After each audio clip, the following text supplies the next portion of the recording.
tanong nung ating kapatid sa Bisaya, sa GIS 30 ng Juan, iisa lang ba ang Diyos? Ang sagot, marami.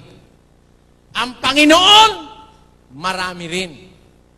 Si Kristo ay Panginoon, yung Ama niya ay Panginoon, si Kristo ay Diyos, yung Ama niya ay Diyos. Ngayon, ang tanong doon, alam ko kung ano ibig sabihin eh. Si Kristo rin ba ang Ama? Yun ang tanong doon eh.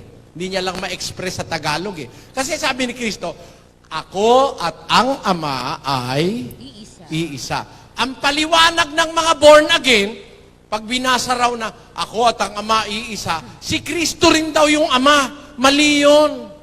Sana ang sinabi niya, ako rin ang Ama. Sana ganon.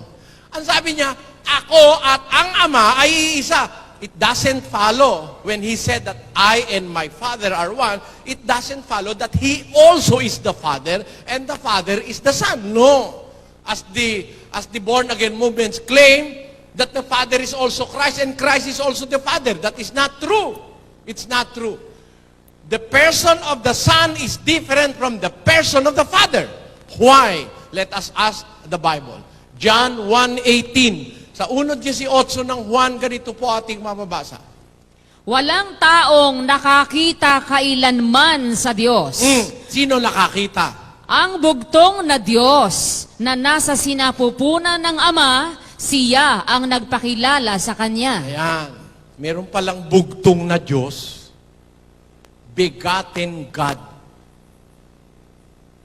Monogenes Theos. Sa Greek. Bugtong na Diyos. Sa ibang translation, isinali niyan, bugtong na anak. Ano ba ibig sabihin ng bugtong? Sa Tagalog, kaisa-isa.